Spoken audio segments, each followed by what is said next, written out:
Avengers was a show that I loved, and in a way you can sort of see a little bit of the similarity between Mulder and Scully and John Steed and Emma Peel.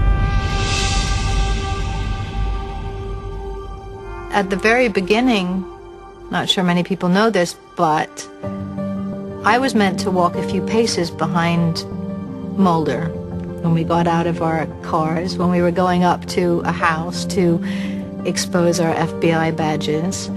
I was meant to be a few paces behind him as he walked up the steps to the house. You think, well, you've got to be kidding me.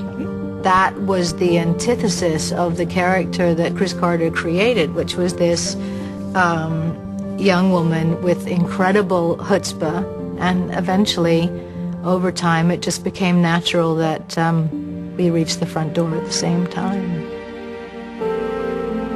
Even though Mulder is really the sort of hero in the show, it's really Scully's point of view in which the stories are told from. It's the skeptic's point of view. It's the rational point of view. She's a medical doctor. She's a scientist. She's a forensic pathologist. She's sure of herself. Her belief about the world of the paranormal or extraterrestrials or whatever it was not real. There was no question about it. You don't honestly believe this is some kind of an extraterrestrial.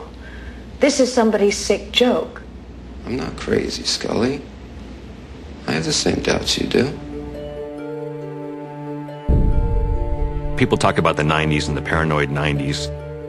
The fallout from Watergate, the fallout from the 70s and 80s was still apparent in the 90s, and we were still distrusting of our government. At the base of these two very different, very disparate characters was, ultimately a desire to get to the bottom of something, to get to the truth of the matter. We are interested by the Don Quixote characters who have great passion, great drive to do something, and against all odds they proceed toward their goals. I think that is always going to be interesting to an audience, whether it was back in the 50s or the 30s or 3,000 years ago or today or tomorrow or 1,000 years from now. It's over, Scully. Well, you have to lodge a protest. They can't. Yes, they can. What are you going to do?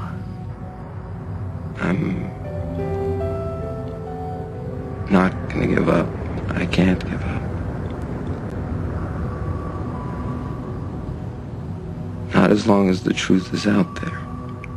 We saw them, despite their differences, drawing closer and closer together to the point where they were each the only person that the other could trust. There was something very romantic about this platonic, mostly platonic duo. I always said that the secret to the X-Files was simply this: Mulder loves Scully and Scully loves Mulder. Just the image of seeing them in their two different apartments on opposite sides of town. What it did is it developed this longing.